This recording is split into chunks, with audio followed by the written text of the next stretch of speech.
Hello, I'm Jan Newharth, Chair and Chief Executive Officer of the Freedom Forum. Welcome to First Five Now, a Freedom Forum conversation that explores topical issues and features current newsmakers who are using the 5 freedoms of the First Amendment to guide their work. The goal of First Five Now is to provide differing perspectives and to reach a broad and diverse audience to help people understand and value the powerful role the First Amendment plays in our lives. The Freedom Forum is one of the nation's largest foundations focused on First Amendment issues. Our mission is to foster First Amendment freedoms for all through education, advocacy, and action. We hope you enjoy the program. Thank you, Jan, and welcome to First Five Now. I'm John Maynard, Senior Director of Programs for the Freedom Forum. We're so pleased today to be joined by scholar and author Harold Holzer to talk about his new book, The Presidents versus the Press, the endless battle between the White House and the media, from the Founding Fathers to fake news. The book provides a sweeping history of relations between journalists and the presidency, and offers an authoritative account of American presidents' attacks on freedom of the press, one of the 5 freedoms of the First Amendment, of course, from George Washington to Donald Trump. Holzer chronicles the disputes and distrust between these core American institutions, revealing that the essence of their confrontations is built into the fabric of the nation. Holzer is one of the country's leading authorities on Abraham Lincoln and the political culture of the Civil War era. He was appointed chairman of the Abraham Lincoln Bicentennial Commission by President Bill Clinton and awarded the National Humanities Medal by President George W. Bush. He currently serves as director of the Roosevelt House Public Policy Institute at Hunter College, City University of New York. And he's a prolific author, and if I did my counting right, this is Holzer's 54th book. Harold, welcome to First Five Now. Well, thank you. Thank you for being a good mathematician there with the count. I'm losing track, but it's with edited and co-authored books, just to be clear. I would imagine. First, tell us what was your inspiration writing this book? When did you come up with the idea? Well, I had written a book about Lincoln and the power of the press 6 years ago. I enjoyed it very much, and obviously there's much of the book was taken up with Lincoln's crackdown on journalists, which we can talk about during the Civil War. Right. But then, as you pointed out, the year after the book came out, I went to work at Roosevelt House, which is not just a public policy institute at Hunter College, it's also the townhouse, physically speaking, the townhouse where Roosevelt and Eleanor and Franklin's mother lived for the 25 years running up to his departure to take office as president. It was the house where he recovered from polio and where he gave what should be counted as his very first fireside chat, his speech to the nation after winning the presidency in 1932, opening up a whole new avenue of communications. So I guess I took inspiration both from my Lincoln experience and the Roosevelt experience that I'm absorbing, and decided it would be and obviously inspirited by the Trump presidency, decided it would be a good time to look back and look ahead from Lincoln. Right. And you certainly don't write about every president in that book. That would certainly make for a very lengthy tome. But how did you make the decisions on which presidents to chronicle? Well, I thought if it was about Millard Fillmore and Warren Harding, I might not get a gig with Freedom Forum. So, but seriously, I thought I had to do the founding presidents from the colonial era.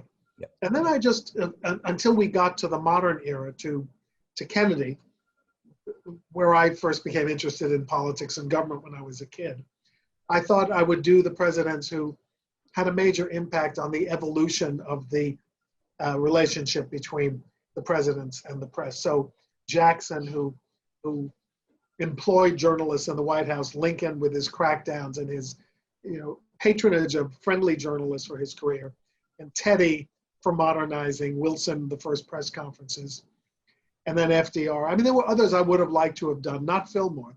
Hoover, who I think had a fascinating relationship with the press. I just don't think there is that much interest at the moment. So I decided to be selected. Right. And, it's interesting, you did devote a chapter or part of a chapter to every president since John F. Kennedy. And I guess that reason's obvious. It's the advent of radio, television, and the internet. That changed everything. And I think, yes, and I calculated, and this is an imperfect calculus, of course, but I calculated the lived experience of most of the people who would be interested in the book. Right. So, of course, many of the questions I'm getting in interviews is, why did you leave out Coolidge or why did you leave out Polk? But that's okay. Right. That is bound to happen. You can live with that, I would imagine. I can. So, I want to remind our virtual audience, if you have a question for Mr. Holzer, please just hit the Q&A button and we'll try to get to those towards the end of our half-hour segment here. The New York Times review of your book, Jack Schaefer, I'm sure you read it, wrote, "For all of Trump's transgressions against the press, and they are many, Holzer's book offers evidence that he's not the greatest enemy of the First Amendment to have occupied the White House. He might not even rank in the top 5. Now, I know you don't rank presidents necessarily in this book, but if you had to, in some sense, how would you, in terms of presidents' threats against the First Amendment? I know there are certain points in history where it's more pronounced, wartime and whatnot, but what were some of the bigger threats against the First Amendment, and specifically, of course, freedom of the press? Well, I do say that about Trump, whose bark I think is far worse than his bite. I've been saying lately that he treats the press sort of the way he's treated the novel coronavirus. It's really annoying and irritating, but he doesn't know quite how to organize against it. So the press is spared the kind of crackdowns that existed under earlier presidents. Right. So the others, I think Adams is unique for John, the first Adams, principally because he was handed a piece of legislation to sign and enforce that is in total violation of the First Amendment, which specifically says Congress shall make no law abridging the freedom of the press. That's exactly what Congress did with the Sedition Act. And Adams enforced it really gleefully. He instructed his attorney general to enforce its provision that it was a federal crime to ridicule the president of the United States. A totally absurd and unjustifiable peacetime provision. America was thinking, or the Adams administration was thinking, a war was imminent perhaps. But I mean, the nature of the crackdowns was horrendous. 17 show trials that I write about, fines, jail time, even a few widows who had survived their prosecuted and persecuted husbands paid the fines that their husbands had owed.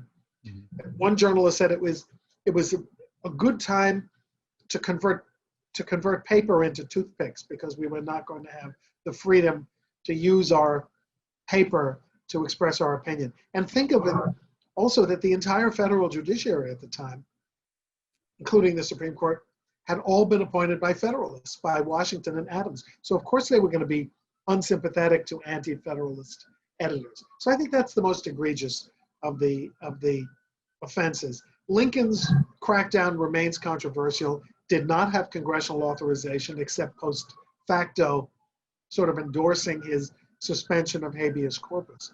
But his administration and his army shut down more than 200 newspapers during the Civil War for voicing criticism of the military draft, even of enlistment. And this was a crackdown that not only affected the border states, where you can make a reasonable argument that Lincoln was trying to prevent secession that could tilt the rebellion toward the Confederacy or make secession and disunion into a reality. So there were crackdowns in Missouri and Maryland and in Kentucky. But in New York, there were crackdowns. Even a federal grand jury joined in the fray. And remarkably, from the likes of Horace Greeley and Henry Raymond, the editor of the New York Times, Greeley, of course, the Tribune, pro-Republican papers who weren't threatened, they voiced support for the crackdowns. Of course, they were against Democratic rivals, but they said freedom of the press is not absolutely guaranteed. It's a privilege, but it's not a right, which of course is contrary to the First Amendment. And then on the other side, you know, which presidents, if any, did the most to promote press freedom and the rights of journalists to report the news freely? Other examples of that? No, not really. I mean, all of them would have loved to have found a way to muzzle criticism. Yep. I mean, Roosevelt did it by, you know, putting journalists into a kind of purgatory if they displeased him. But he didn't crack down against their right to publish. Although Teddy Roosevelt mounted lawsuits against the Hearst organization. He instructed his attorney general to sue William Randolph Hearst. And he sued other newspapers during his presidency. I think he got a judgment in one case. He won a case, but got as a reward the cost of one edition of the newspaper. So I think a jury and a judge saying to him, this was a colossal waste of time, really. Right. Jefferson, for all of his articulation of the love of press freedom, press is the toxin of liberty, the alarm bell that prevents injustice. And all of his opposition to the Sedition Act, all Jefferson really believed is that the federal government shouldn't crack down. He enthusiastically endorsed prosecuting journalists under state libel laws, states' rights man to the end. And at the very end of his life said, the only thing I read in newspapers are the advertisements, because that's the only thing you can believe. So he hated the press in his own way. I think it's a constant struggle, but I guess the biggest shock I had in the book is how much the working press resents their experience with Barack Obama, who they thought unfairly and unjustifiably used the Woodrow Wilson era Espionage Act to continue to investigate journalists who printed what he considered leaked information. And the cases of James Risen and James Rosen, which are really, not to request sympathy from your viewers, but it's hard to write a narrative about two people who, but for one letter, have the same name, just to keep the story straight. But both of them were subjected to wiretaps under the 1918 Espionage Act. And in the case of one of them, I think Risen, his family was wiretapped as well. So there's always been the tension, and I think when journalists can get away with oversight that goes over the acceptable border, they do it. I know you quote First Amendment expert Floyd Abrams more than a few times in this book. So in general, how did the First Amendment, you know, guide you in writing this? Well, it's the touchstone for abuses that go beyond TR's belligerence. FDR and Wilson both having wartime propaganda machines that actually constituted government news services in their day. Crackdowns that are unjustifiable, I think, were the North Star of the book. And I think Adams stands out as a prime example of overreach, and Lincoln, a case or many cases that still need to be hashed out by legal scholars and historians. And of course, in a Supreme Court decision after the Civil War, the court held that Lincoln had had no justification in subjecting journalists to military tribunals, or in many cases, just confinement in military prisons without trial or without a tribunal, because in any place where the civil courts still operate, journalists can only be questioned in the legal system, within the legal system. Right. I'll give you an interesting example of the abrogation of rights under Lincoln, because it's a good historical example. In 1861, a Baltimore editor named Francis Key Howard wrote that Union troops had mistreated women in Virginia during the Battle of Bull Run period. And this was apparently enough justification for the Union Army to close down his newspaper and throw him into a military prison. Well, the military prison that he was confined to was Fort McHenry in Baltimore Harbor. That's the place where, of course, Francis Scott Key saw the Star-Spangled Banner survive the attack in the War of 1812, inspiring him to write the national anthem. Why is that an interesting story? Because the guy who is now inside that prison looking out is Francis Scott Key's grandson, Francis Key Howard. Wow. So fame and name were not enough to spare you from the abrogation of the right to a speedy trial or any kind of review in the Civil War. And Lincoln's argument is that once secession occurs, once that baseline of treason is the most important thing going on in the country, that he has the right, the commander-in-chief has the right to do everything at his disposal, even violating aspects of the Constitution in order to save the entire Constitution. And he used kind of homey arguments, homey or homely, I'm never sure how to use that word. One was that, and this was vividly understandable to people in the Civil War because there were so many amputations in the Civil War. He said you would always cut off a leg to save the body, meaning abrogate the First Amendment to save the Constitution, but you would never kill the body to save a leg, meaning let's let the Constitution be wrecked because we honor the First Amendment. And then on another occasion, he said, in the same remarks in which he said that he believed some journalists had been traitors and spies, and thus subject to a different kind of law, he said, "Must I shoot a simple-minded soldier boy for deserting and spare the head of a wily agitator who induces him to desert?" And he didn't think that was fair. Yeah. We're going to get to some questions in just a moment, Harold. But I was wondering if there's a transformative president that kind of has defined the way the press relates today with the presidency, maybe in the 20th century or whatnot.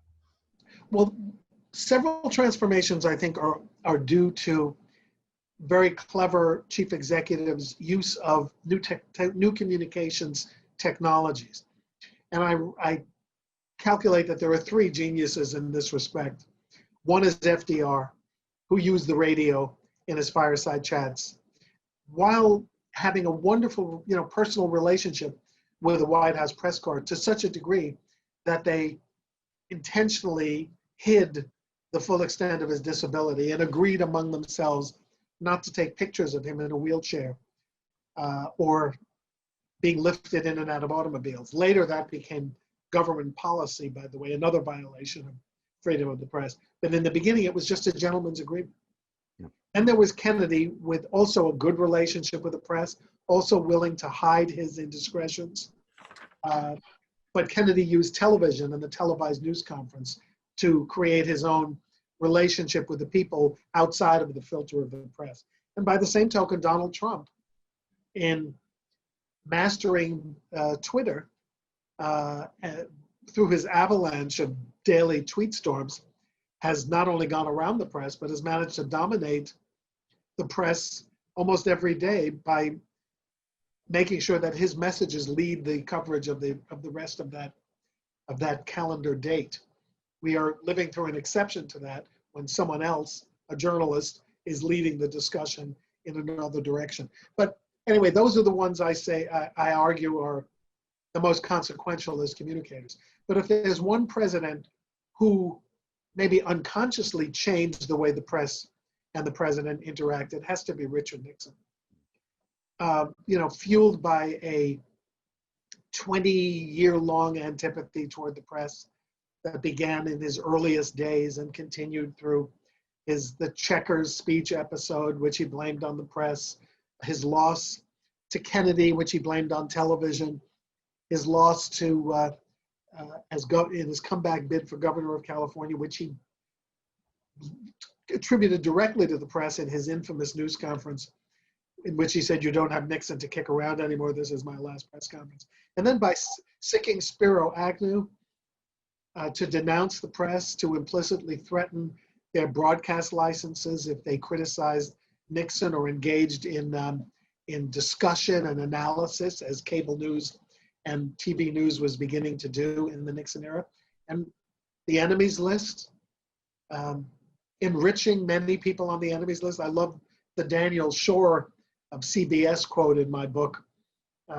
asked how he felt about being put on the enemies list, he said, "I was thrilled. It was not only a badge of honor, but my lecture fees went up exponentially after being put on the enemies list." And then the fight over the Pentagon Papers, again, the press prevailing in that case. Most of all, what changed the relationship is that two journalists, using anonymous sources, I will say, all but took a president down. And isn't it extraordinary that Bob Woodward is still working at his trade? Since then, I think, I've spoken to White House journalists. I don't quote any in the book, but their sense is that the gotcha culture is now the one in which they work. And that if they do it right, they too can get 20 book deals worth $1 million each for the rest of their lives, and maybe be portrayed in the movies by Robert Redford and Dustin Hoffman, which is every reporter's dream, and frankly, people who aren't reporters. Right. You mentioned cable news in your last answer, and that gets us to one of our first questions from Victor, who asks if you could discuss, and you mentioned this in your book, the ascension of Fox News and its unique role in our public discourse today. Yeah, my argument is that it's not unique. It's a reversion to 19th century American tradition, where all newspapers were either Democratic or Whig, then Republican. They were all anti-Jackson or pro-Jackson. The pro-Jackson reporters, like Sean Hannity, got access to the White House, got daily briefings, favored treatment, but they also had government printing contracts. One of the editors that Andrew Jackson liked became Postmaster General. And the first thing he talked about is whether there was any way he could limit the distribution of anti-Jackson newspapers through the post office. So, whatever is new was old, or whatever is old is new again. Mm. The difference between the 19th century tradition and our tradition is that earlier, newspapers kind of joyfully, certainly openly, indicated their political affiliation. They became cogs in political machines. They printed political party advertising. The aforementioned Mr. Lincoln, who cracked down so hard on Democratic newspapers, was an habitué of both the Springfield and the Chicago Republican papers. He hung out in their offices. They were advisors to his campaigns for the Senate in 1858, for president in 1960. They were strategy makers. In 1864, when Lincoln ran for a second term, the editor of the New York Times, which had launched itself, and I have seen the original circular, launched itself not as all the news that's fit to print, but as this will be a Republican newspaper. In 1864, founding editor and publisher Henry Raymond served as editor of the New York Times, writing friendly editorials about Lincoln, condemnatory editorials about the Democrats throughout. He was also chairman of the Republican National Committee, although it was called the Union Party at that point. And he was a Republican candidate for Congress in Manhattan, all at the same time. So that was considered kosher and part of the culture. The problem with Fox and MSNBC today is, although we've gone back to that partisan culture, each of those networks loves to say that they are presenting the straightforward news without opinion. And it just isn't so. For anybody who watches them, we know where our comfort level is, and we know which station to turn to for our outrage dose of the day. So I just think that's the major difference. Otherwise, it's back to the future or back to the past with partisan journalism. That kind of leads in nicely to another question from the virtual audience. On polarized media, is this polarized media view within the norm of the First Amendment? Well, it developed in the culture during the end of the first term of George Washington. There have been partisan newspapers ever since there has been party politics. So I think opinion journalism falls within the protection of the First Amendment for sure. I'm just comfortable with it being declared openly as such as it was between 1800 and 1890. Mhm. Frank Baker from Columbia, South Carolina writes, as someone who studied national K through 12 teaching standards, it appears to me that today's students know nothing about the role in the media and its relationship with the White House. Would you agree that those standards should be strengthened? Yeah, and thank you for being a teacher in a good Civil War town, Columbia, South Carolina. That's a Civil War site. Yeah, I mean, that's a terrible problem. But when I go to colleges in the days when I was traveling and visiting campuses and talking to students and teachers, I always start by going around the room and asking I've learned not to say, what newspaper do you read? Because the kids look at me like I'm, asking them what Roman numerals they use to do their checkbooks. I say, what media platforms do you use? And I am astonished at the number of people who use fringe media sources and media sources I've never heard of. On the other hand, kids who who consult Agence France Presse or the BBC because they don't trust American outlets. So yes, I think there's a huge education gap, but I also think, and here I'll quote Floyd Abrams, whom I quoted in the book, both from his published writings and from, actually he came to a Roosevelt House conference and I asked him if I could interview him on this subject, and he wrote down his comments on a piece of paper and handed them to me, and then I talked to him. But he thinks that the drip of fake news charges, enemies of the people, you're fake, has a corrosive effect against that imperils the First Amendment more than outrageous acts, individual acts by presidents previous to Trump imperils the First Amendment. So what I think he's right about is that under Trump, many pillars of the state have been called into question, and polls show that there is a growing distrust of Congress, the courts, the presidency, the military, every aspect of society. So there's a huge hurdle to restore confidence for this generation and the next, and I don't envy the work that teachers have to do. And it's even harder to do when students are learning on remotely, left to their own devices, figuratively and literally. Yep. And Harold, I'll end it on this last question from Vicki Nelson, who writes, with the country so polarized as to what they believe and what news they listen to and what they read, and you've touched on this, will we ever get back to the news being, quote, the news? Where we listen to a Walter Cronkite, to trust him to tell the truth? Yeah, I have no way of knowing, but I would guess not. I don't think we have people tuning into either Huntley and Brinkley or Walter Cronkite again, just as I don't think we're ever going to have 80 million people watching I Love Lucy deliver a baby. There are just too many. Platforms out there. Too much fragmentation. Sorry. So I think we have to find another way to find a consensus about the news, or just endure this new era of partisan journalism, understanding that it's partisan journalism, and understanding that and hoping that there will always be an undecided group that's persuadable that there is genuine information out there from which they can make educated decisions. Well, the book is terrific. It's called The Presidents versus the Press. You can purchase the book at all your regular online outlets and bookstores that are open. There's also, for a complete list of the many places to purchase the book, visit penguinrandomhouse.com. And there's a whole list of places to buy it. Harold Holzer, thank you for joining us today on First Five Now. John, thank you. Too short, but a lot of fun. Thank you. And I hope to our audience that you can join us next Tuesday, September 15th at 6 p.m.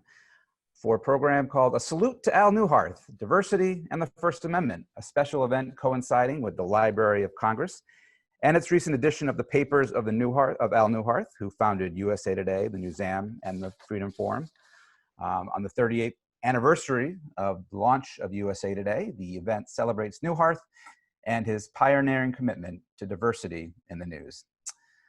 And of course, you can always visit freedomforum.org for more information about all our initiatives and programs. Thank you for joining us today on First 5 Now.